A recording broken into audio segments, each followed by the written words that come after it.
suis tranquille, car tu es là. Je suis tranquille, car tu es là. En Jésus seul, je me confie. Il me donne force, calme et puissance. Même si les océans se déchaînent, je les traverserai avec toi. Père, tu domines les tempêtes. Je suis tranquille, car tu es là. Je suis tranquille, car tu es là. Même si les océans se déchaînent, je les traverserai avec toi. Père, tu domines les tempêtes. Je suis tranquille, car tu es là. Je suis tranquille, car tu es là. Je suis tranquille, car tu es là. Bonjour à tous, bienvenue sur notre chaîne YouTube Jésus, source de vie.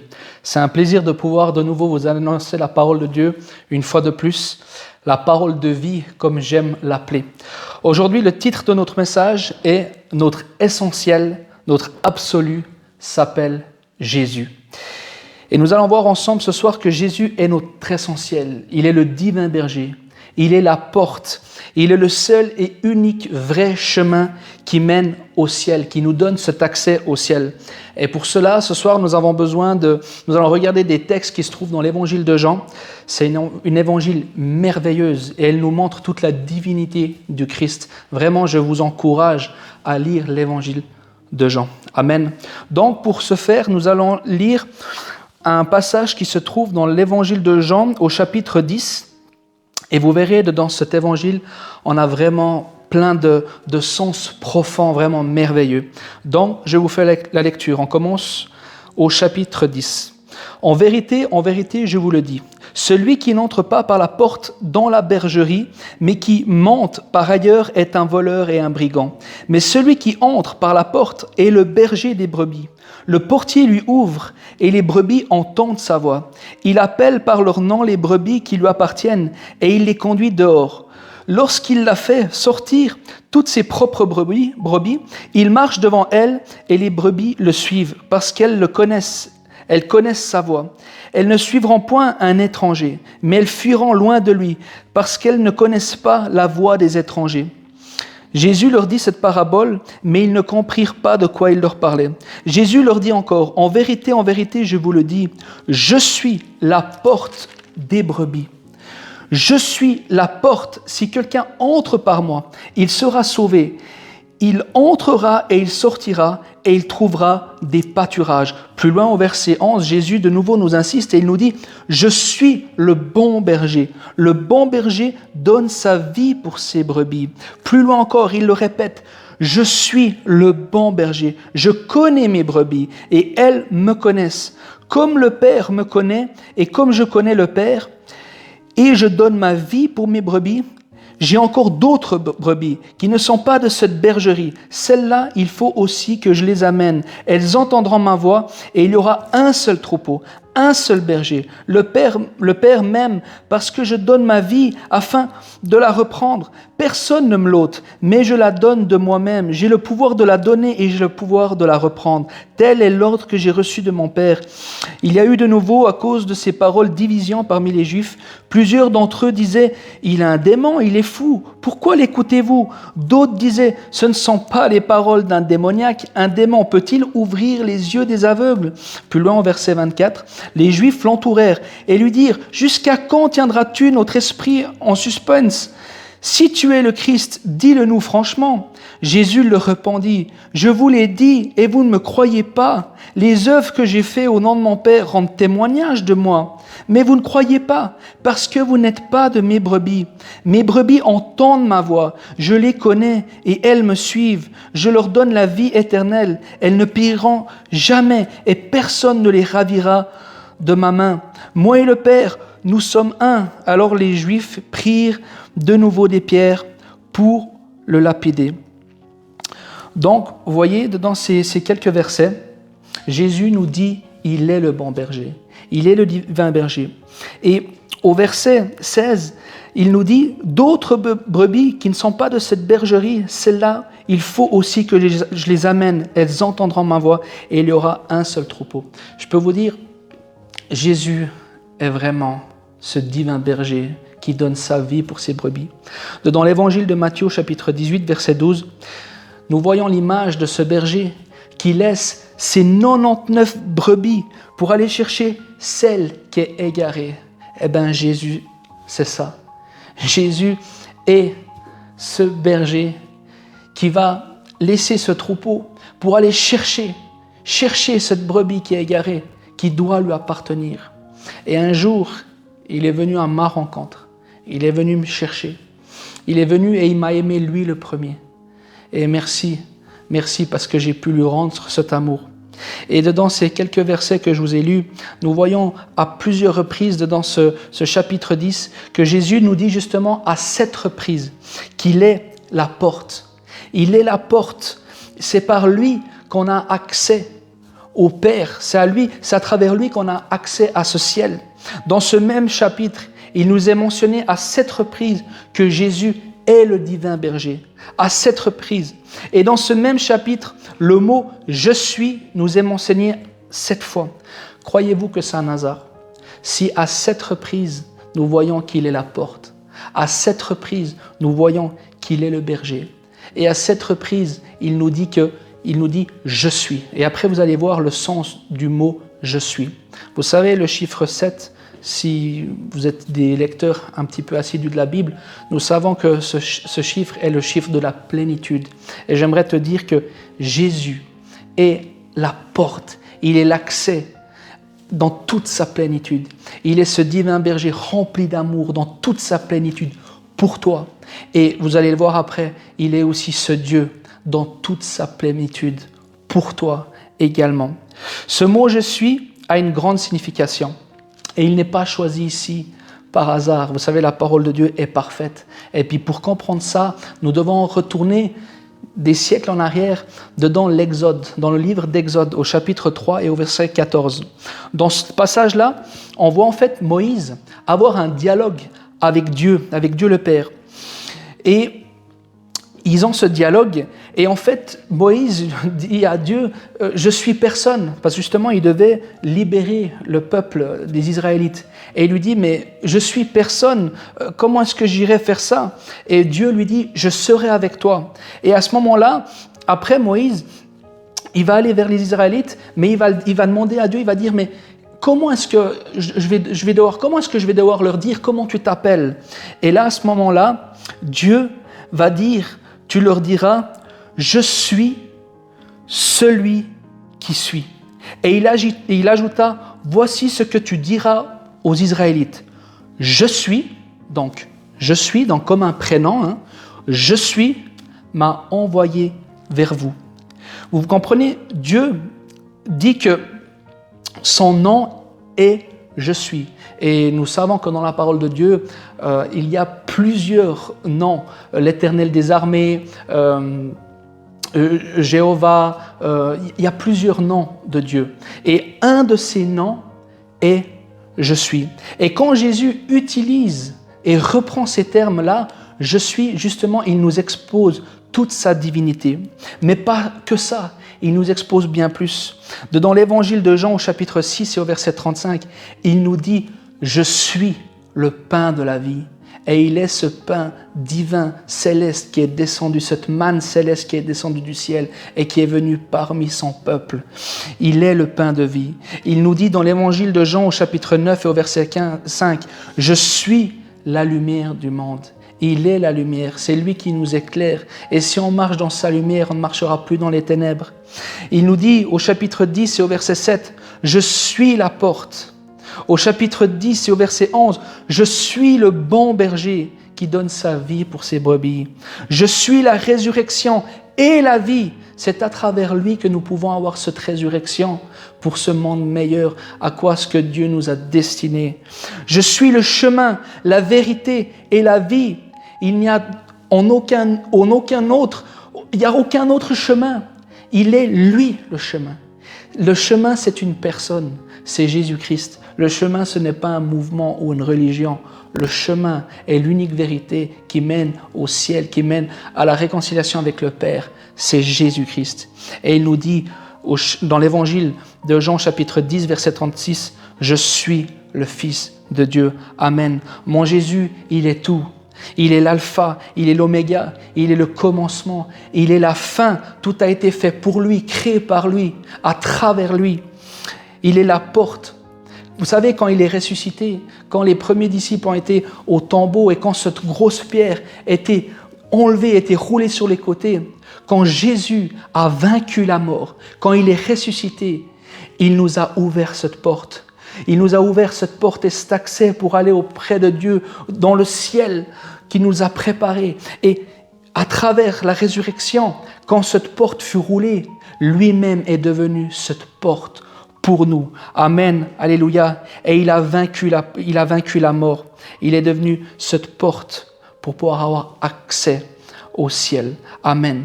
Dans l'évangile de Jean au chapitre 6, verset 35, Jésus leur dit, « Je suis le pain de vie. Celui qui vient à moi n'aura jamais faim et celui qui croit en moi n'aura jamais soif. » J'aimerais te dire que si tu vas auprès de Jésus, lui est la source de la vie. Lui, il ne donne pas de l'eau comme ce monde donne, où ce que tu as toujours soif, et toujours tu dois recommencer cet éternel recommencement, ce train-train quotidien. Non. Si tu vas auprès de Jésus, lui est la source de vie qui jaillit jusque dans la vie éternelle. Il te donnera son Saint-Esprit et tu iras jusque dans la vie éternelle. Lui est la source de vie et tu n'auras plus jamais soif. Dans Jean chapitre 6, verset 51, Jésus nous dit « Je suis le pain vivant qui est descendu du ciel. Si quelqu'un mange de ce pain, il vivra éternellement. Et le pain que je donnerai, c'est ma chair que je donnerai pour la vie du monde. » Oui, le Seigneur est venu dans ce monde parmi les siens, mais les siens ne l'ont point reconnu.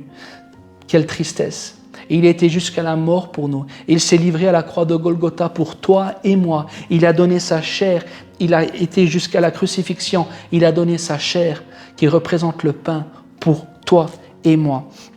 Dans Jean chapitre 8, verset 12, Jésus leur parle de nouveau et dit « Je suis la lumière du monde. Celui qui me suit ne marchera pas dans les ténèbres, mais il aura la lumière de la vie. » J'aimerais te dire que si tu acceptes le Christ, si tu marches dans sa lumière, lui sera devant toi et il t'éclairera. Il t'éclairera sur ce sentier, sur ce chemin, pour que tu ne sois plus dans les ténèbres. Tu marcheras dans sa lumière. Et quelle merveille de pouvoir marcher dans sa lumière et de pouvoir être hors de ces ténèbres, hors de ce monde. Qu'est-ce que ce monde aujourd'hui a vraiment de beau à t'offrir? Il n'y a plus de sécurité dans ce monde. Accepte le Christ, marche dans sa lumière et tu verras, c'est la plus belle des vies. Il est la lumière du monde. Dans Jean chapitre 10, verset 10, « Le voleur ne vient que pour dérober, égorger et détruire. Moi, je suis venu afin que les brebis aient la vie et qu'elles soient dans l'abondance. » Jésus nous donne cette vie en abondance. J'aimerais te dire, et je me répète, mais c'est vrai, dans cette vie, nous nous levons le matin, nous allons travailler, après on s'occupe des choses, mais c'est tout le temps un éternel recommencement. Et en réalité, nous ne sommes jamais satisfaits.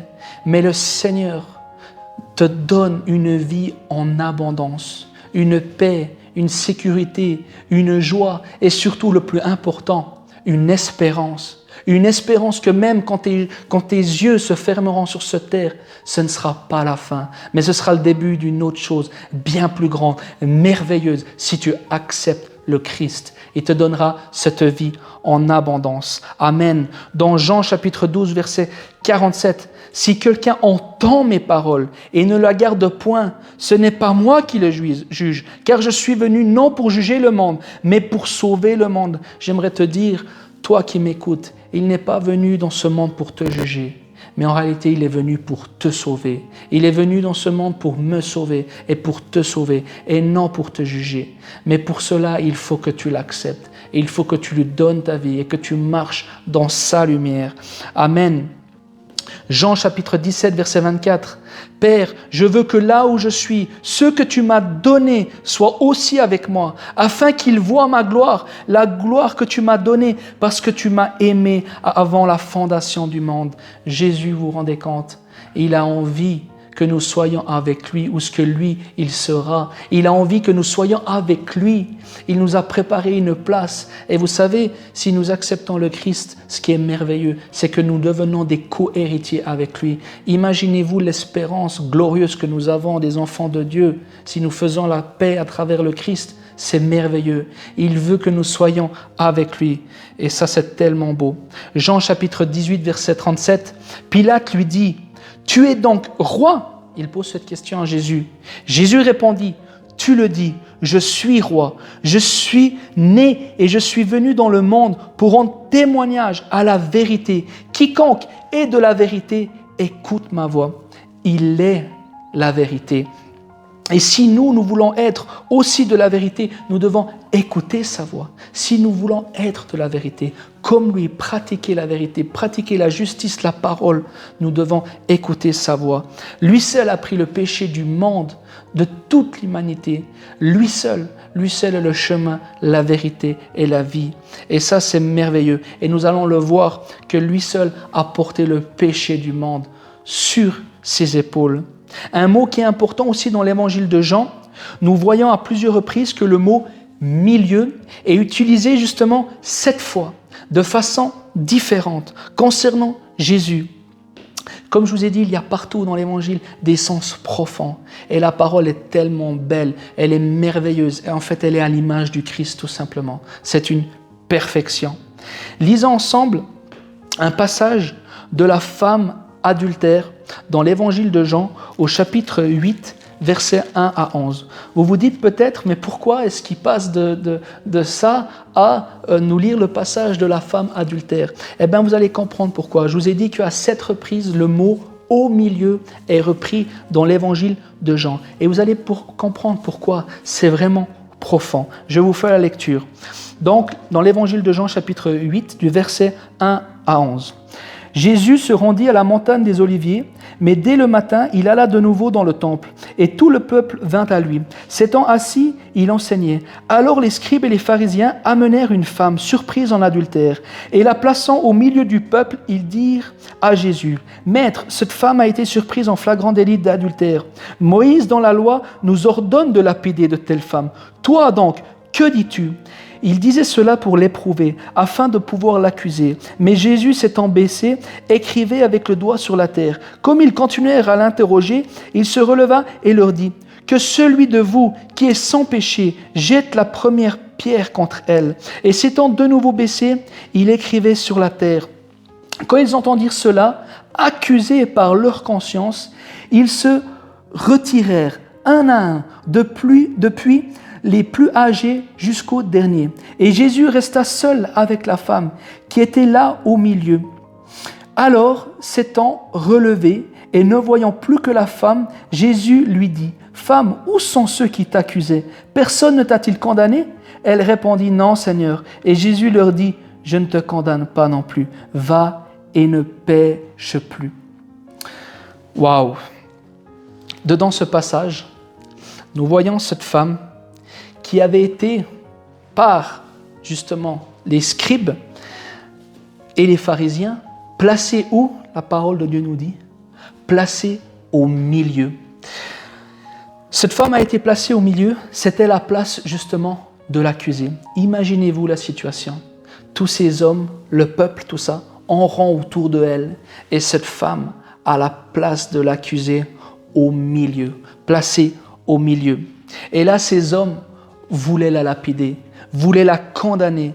Comme nous avons lu avant, ces hommes voulaient aussi lapider Jésus parce qu'il disait la vérité, qu'il était le Fils de Dieu. Et là, à ce moment-là, ils ont aussi voulu lapider cette femme. Tout le monde voulait la condamner. Tous les accusateurs, quand Jésus dit ces paroles merveilleuses, que celui qui n'a pas péché lance la première pierre, tous ces accusateurs, un à un, se retirèrent.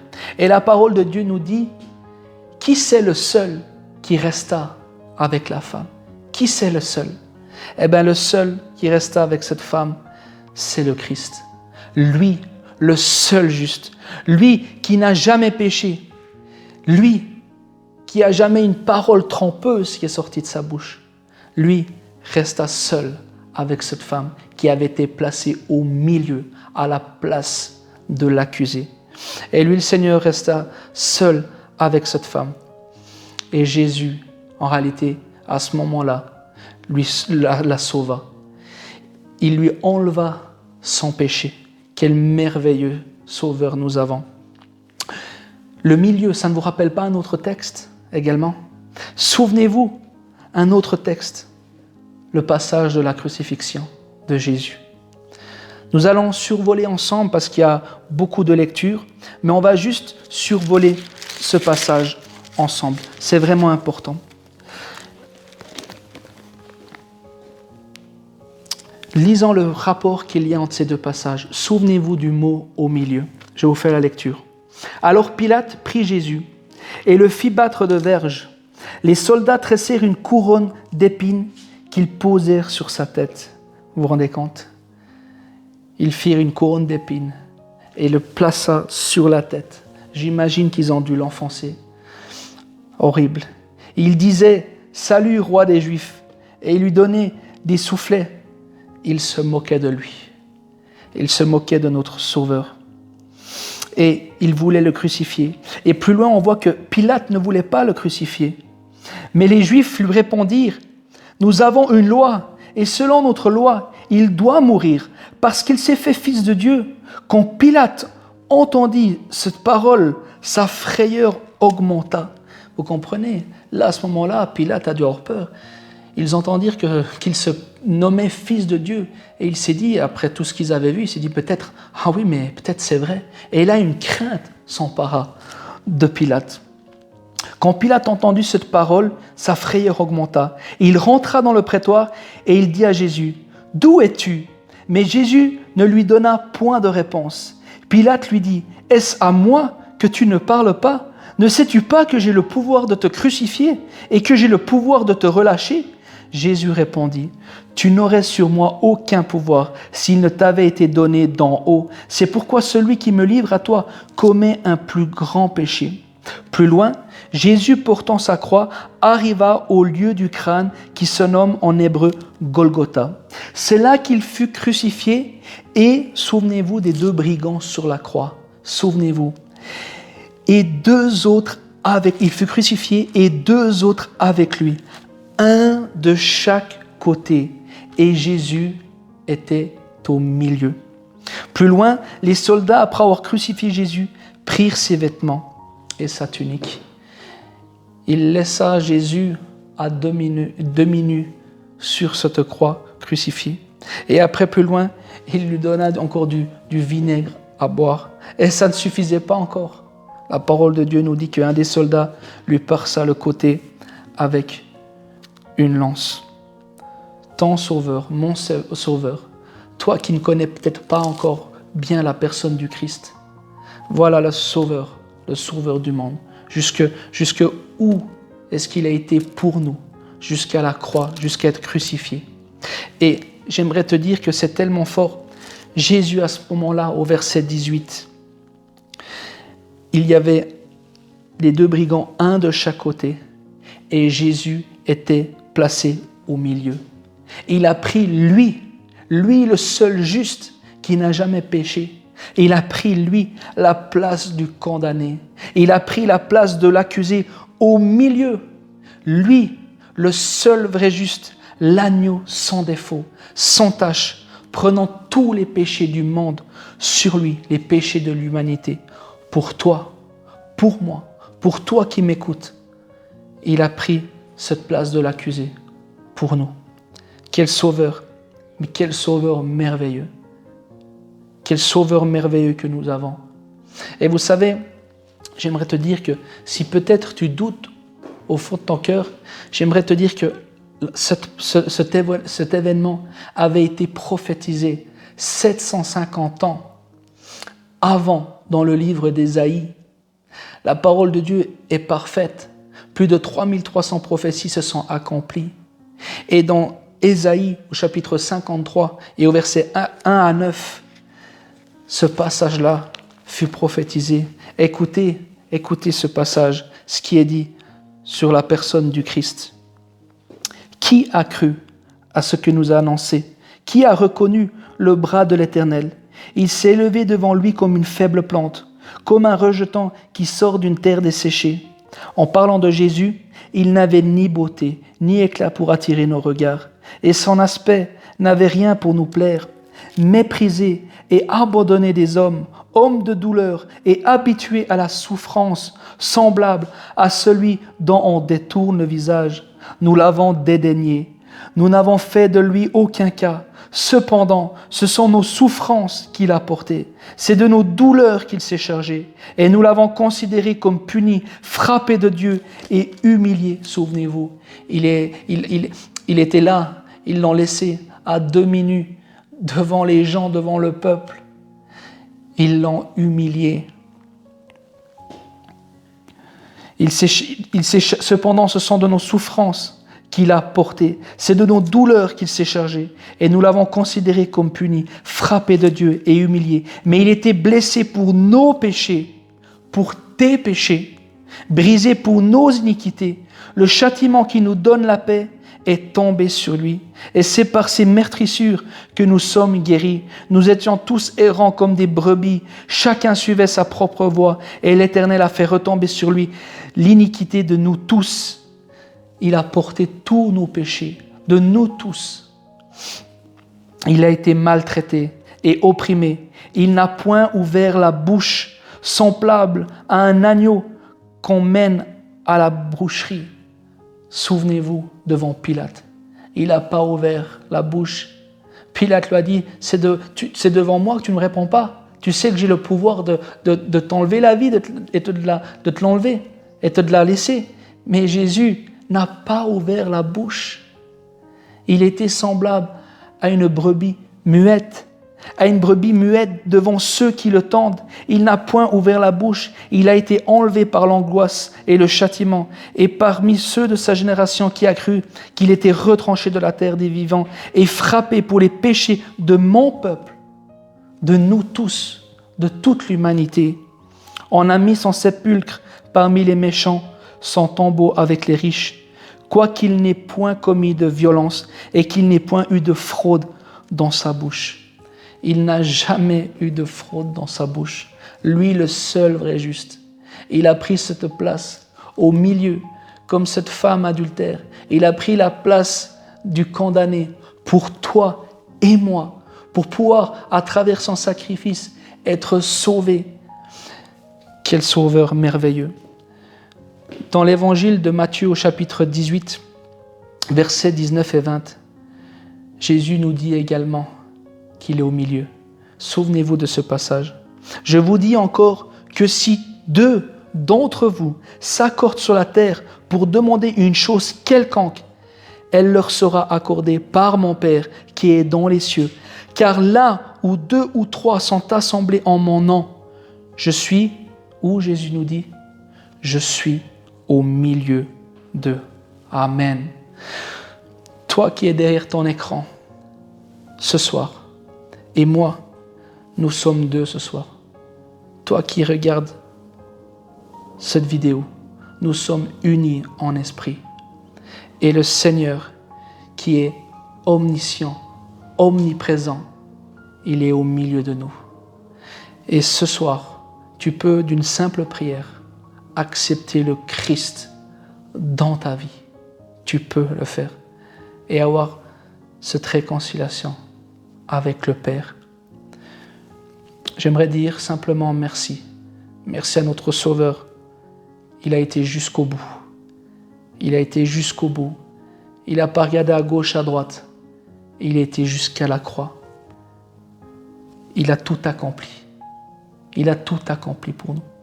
Nous avons juste à l'accepter et marcher dans sa lumière. Et un jour, quand nos yeux se fermeront sur cette terre, on les ouvrira auprès de lui. Amen. Merci à notre Sauveur. J'aimerais vous dire merci pour ceux qui ont écouté la vidéo.